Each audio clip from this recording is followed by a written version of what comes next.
So let's talk about Fideicommissary Substitution under Articles 863 to 869 of the Civil Code of the Philippines. So what is Fideicommissary Substitution? So Fideicommissary Substitution is a legal mechanism in succession wherein the testator designates a second heir called the Fideicommissary to receive the inheritance after the first heir, called the fiduciary, fulfills certain conditions or upon the occurrence of a specific event. So what elements are involved in a fideicommissary? So we have the testator. The testator is the person who creates a will and designates the fiduciary and fideicommissary heirs. We also have the fiduciary heir. This is the first heir who initially reserves the inheritance and with the obligation to preserve and later transfer it to the fideicommissary heir. Who is the fideicommissary heir? So this is the second heir who is designated to receive the inheritance after the fiduciary heir. Now, the subject matter involved are the property or rights that are subject of the fideicommissary substitution.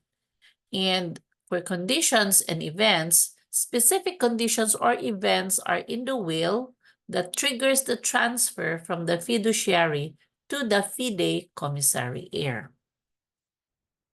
So what is the legal framework of the fideicommissary substitution? So it is the Civil Code of the Philippines under Articles 863 to 869. So let's go through each article. So Article 863 stipulates that the testator may impose a fideicommissary substitution by providing that the fiduciary heir should preserve and transmit to the fideicommissary heir the whole or part of the inheritance. Then Article 864 will stipulates that the fiduciary heir must have the legal capacity to inherit at the time of the testator's death. Now, Article 865 stipulates that the fideicommissary heir as well must also have the legal capacity to inherit at the time of the testator's death or upon the fulfillment of the condition.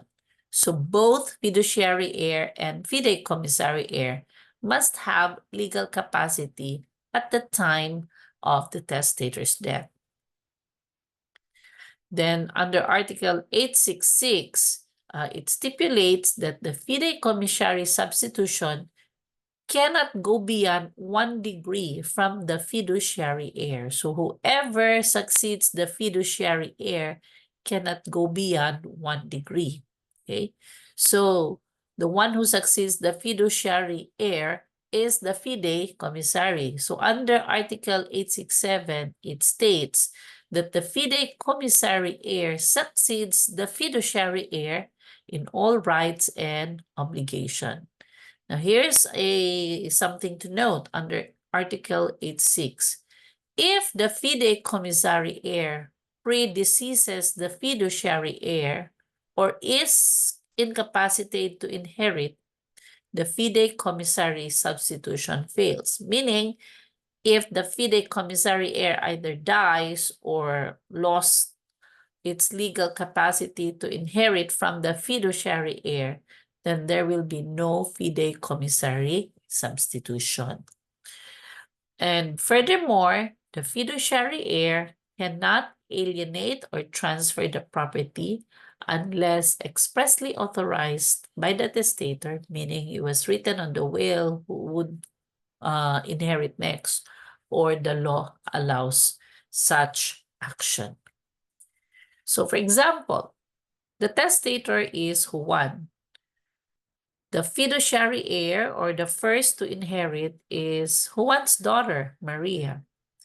And under the stipulation, the fideicommissary heir, meaning the one who will inherit after Maria, is Pedro, Juan's grandson. And the subject matter here is a piece of land. So the condition is Maria will receive the land upon Juan's death, but she must preserve it and transfer it to Pedro when he reaches the age of 25. So that's an example of a fideicommissary.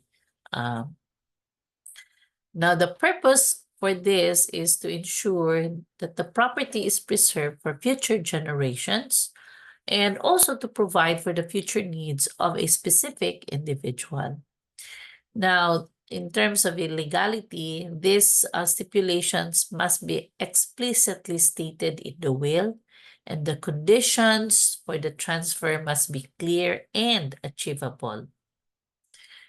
So, in terms of management of the estate, the fiduciary heir manages the property, but the person, the fiduciary heir, has the obligation to preserve its value and condition. So this can be very complex.